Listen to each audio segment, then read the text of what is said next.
जिसको हर कंसल्टेंसी ने बोल दिया नो। सबने बोला कि भैया तेरा तो एडमिशन हो ही नहीं सकता, और क्यों नहीं हो सकता वो भी ये बताएंगे। That guy on my face, उसका पहला स्टेटमेंट ये था, भाई पॉसिबल ही नहीं है। Hello friends, my name is Mani and welcome to our care. और आज हम अपने एक ऐसे स्टूडेंट के पास आए जिसको हर कंसल्टेंसी ने बोल दिया नो।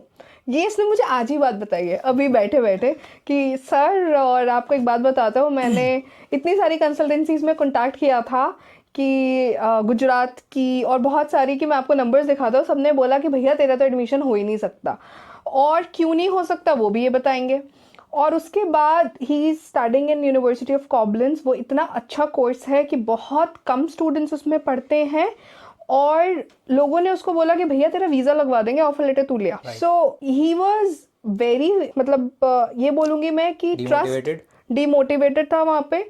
लेकिन जब ये हमारे साथ एसोसिएटेड था तो he was very confident, but कहीं ना कहीं वो डिमोटिवेशन आ जाता है जब तुम्हें पूरा इन्वायरमेंट बोलता हो कि नहीं होगा, और हम बोले कि भैया हो जाएगा। तो ही वाज टेलिंग मी कि अंशुल सर ने बोला था कि भैया तेरा तो हो ही जाएगा, तू तो टेंशन ले ही ना। तो Anshul said these words. But अब तुम मुझे ये बताओ पहले कि तुमने इंडिया में क्या किया, यहाँ पे आप कौन से कोर्स में पढ़ रहे हो, और ये सबको एक बार आप बताओ, फिर उसके बाद हम उस बारे में बात करते हैं। Hi guys, my name is Ashish and I was working as a senior software consultant back in India.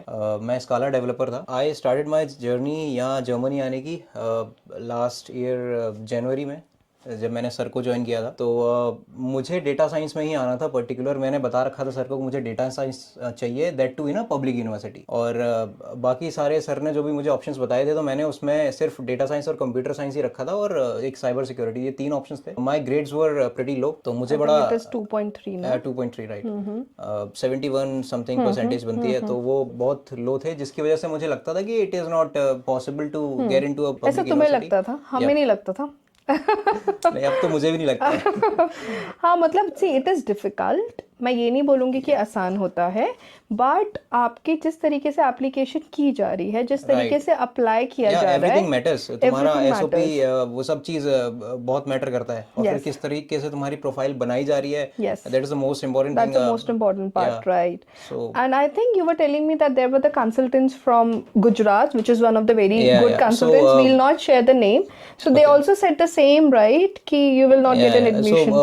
उस टाइम मैं बड़ा ही I was not very hopeful कि हो जाएगा, तो मैं क्या करता था, यूट्यूब पे सर्च करता था। And this is the same process what every student जब उस टाइम जर्मनी के लिए अप्लाई करता था, वो सब यही करते हैं कि ऑनलाइन चेक करना कि is it really possible to get into a public university, that too in a data science course. तो मैं भी यही करता हूँ। उनके एड्स बहुत आते थे कि हम जर्मनी के लिए 100% हमारा ये रेट है, ये है, 100% visa guarantee, we are the visa kings. Right. तो मैंने कॉल किया उनको फिर कि ऐसा ऐसा है, और 2.3 ग्रेड्स हैं और डेटा साइंस चाहिए। तो that guy on my face, उसका पहला स्टेटमेंट ये था, भाई पॉसिबल ही नहीं है, और ये हमारे यहाँ भी पॉसिबल नहीं है। वो कुछ कुछ उसके ऐसे वर्ड्स थे, और तो वो मेरे को सीधा यही बोलता है कि तू एडमिशन लेटर लेके आ जा, और फिर तेरा वीज़ा हम करा देंगे। तो अगर पॉसिबल नहीं है तो फिर वो आपको कहाँ भेजना चाहते थे? पता नहीं, मे बी सब में in some private university, I don't know, और maybe a German dot programme. हाँ हो सकता है। मेरे को ये चीज़ बोली भी थी उसने कि तुम पहले जर्मन सीख लो, फिर वो मैंने कहा ये 1.5-2 साल वहाँ पे लगाऊंगा, फिर मैं इससे अच्छा, मैं अपनी, मेरी जॉब चली रही है, तो वो मैं क्यों कॉम्प्रोमाइज़ करूँगा। इस पॉइंट को मैं बहुत अच्छे से हाईलाइट करना चाहती हूँ। देखो, बहुत सारे स्टूडेंट्स हैं, जर्मन सीखना बहुत इंपॉर्टेंट है आप अगर यहाँ पे आना चाहते हो, बट जर्मन टॉट में पढ़ना इतना आसान नहीं है। तो 1-1.5 साल 2 साल आप सिर्फ जर्मन टॉट में लगाओ, उसके बाद फिर आप जर्मन टॉट प्रोग्राम पढ़ो। तो प्लीज़ ऐसे कंसल्टेंट्स, ऐसे लैंग्वेज इंस्टीट्यूट्स की बात ना माने कि भैया तुम बस लैंग्वेज सीख लो, बाकी तो कुछ ना कुछ हो जाएगा। That should not be the concept. जैसे इन्होंने बोला कि भैया मेरी तो जॉब चली रही है, तो मैं क्यों सीखूं। सीखना इंपॉर्टेंट है, बट क्यों सीखूं का मतलब ये है ना कि भैया हम अपना पूरा टाइम क्यों लगाए। या तो हम पार्ट टाइम कर रहे हो कि भैया हम 1-1.5 घंटा दे रहे हैं अपना लैंग्वेज को कि ठीक है आराम से चलेगा, बट फुल टाइम 1 साल 2 साल देना बहुत बड़ी बात हो जाती है। ये चीज़ हम जनरली हाउस बिल्डिंग वाले स्टूडेंट्स को बोलते हैं, या हम डॉक्टर्स को बोलते हैं, या हम नर्सेस को बोलते हैं, क्योंकि उनके पास इंग्लिश टॉट में ऑप्शंस नहीं है। बट हम उनको नहीं बोलते जिनका इंग्लिश टॉट में हो सकता है। तो प्लीज़ पहले आप पब्लिक यूनिवर्सिटीज़ ट्राई करें। हर तरह का बच्चा है, all students have different profile. उनकी प्रोफाइल को उसी तरीके से सामने प्रेजेंट किया जाता है यूनिवर्सिटीज़ को। अगर नहीं हो रहा then we have a plan B ना। आप पहले मेहनत ही नहीं कर रहे हो किसी कैंडिडेट के साथ, आप उसको पहले ही बोल दे रहे हो भैया तू तो एलकेजी पास नहीं कर पाएगा, तू छोड़ दे इसको, ऐसा नहीं होता ना, यू नो।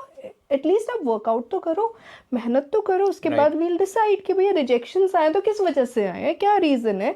और मैं इसमें एक चीज़ और हाईलाइट करना चाहती हूँ, हर यूनिवर्सिटी में आपका फर्स्ट असेसमेंट होता है, सेकंड असेसमेंट होता है, और उसके हिसाब से कवर लेटर्स बनते हैं। बाकी अगर आपको कोई भी क्वेश्चन हो तो आप हमें कॉन्टैक्ट कर सकते हैं, feel free to contact us, we will be very happy to help you. Thank you so much.